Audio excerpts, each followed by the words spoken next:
Over the last 6 to 8 weeks, we have seen a number of strong Solana projects go from mid-tier all the way to blue chip. And there are a number of indicators that we can look for to sort of predict when that is going to happen. And aside from all the normal stuff that you already know, like a strong team, good artwork, high utility, blah, blah, blah, we can actually look at the charts on Solana Floor for key data points, key convergences on the charts, and have some kind of indication that gives us a little bit extra hint. It's not always foolproof, but a little bit of an extra hint that a pump could be incoming. And that's what I want to discuss. I found one really interesting trend with the blue chips in Solana. So let's dive right into this. I have pulled up Solana Floor Pro, which you can get by purchasing their NFT. It's a very low price. I highly recommend using this tool. And inside of the DGOD's detailed dashboard, I can see a lot of key metrics. So maybe you've seen this before, but there's some really obvious data. I'm not going to go over this too much, but obviously the floor price is something that everybody looks at. And then also the number of owners, I think everyone knows, and the volume is really, really important. But I'm trying to put all the puzzle pieces together to look for like the secret sauce that is going to help me predict before we see spikes like this one or this one. When is it time to get in? And so I was looking at this time range in March. If we zoom on in this, you can see this is a relatively flat. There was a spike. Don't get me wrong. This pump is big right here from 50, from roughly 45 all the way up to 85, 90. That's a big one. But seeing that going from 92 to 150, 160, and then staying like around, 200 to 175, it's like also massive. So I was looking at this area on the chart and trying to piece together the puzzle. And as you can see, there's a correlation between the number of owners, the number of unique owners on the project, and the floor price. Because the more owners there are, the higher the floor price. Because if you only own one, you're going to most likely continue holding. You're more likely than if you own 2 or 3 or 4 or 5. So that's a really obvious thing, but that wasn't like the secret that I'm here to tell you. What I was really hinting at in the thumbnail was looking at this aggregated chart at the bottom of solanafloor.com on the individual dashboard page. And what you can see is that on the left side, y-axis, we have price in Sol and USD. And so this shows us the Solana price for this red line and for the blue line. And then on the right side, we have the y-axis for the number of listed tokens and the number of owners. So for that orange line and the green line, hopefully you're not colorblind, but that is, you can look at the legend here at the top.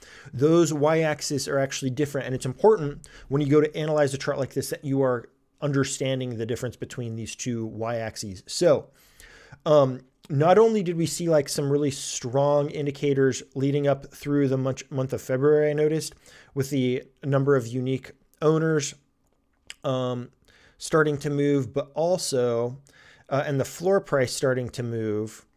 But what we see is a convergence starting to happen on the chart between the Sol price, the floor price, and the number of listed tokens. And so remember, you're always playing two games with your money when you're dealing with NFTs, the Sol price and the price of your crypto plus the price of your NFT.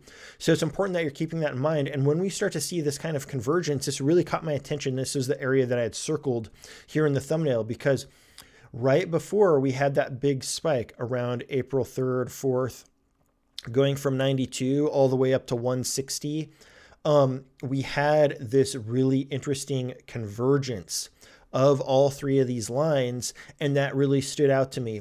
So not only did this indicate that there were fewer and fewer listed tokens over time, but the price of Solana was also increasing at that point in time, or at least staying flat.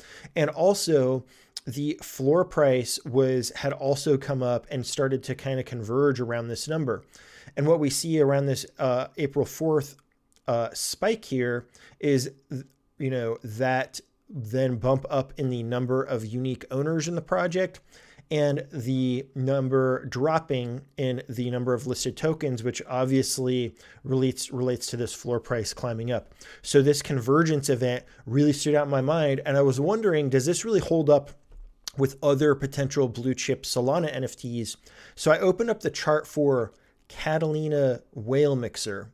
And this is another very well-established project in the NFT world with metrics going all the way back to mid-December. And so I can really analyze these trends. Obviously, this kind of analysis is not possible with new projects. You really have to work with projects that have a long history and see the overall trends happening. But what I noticed is, sure enough, there can be this convergence between the number of listed tokens and the Solana floor price, and then this gap also starting to close.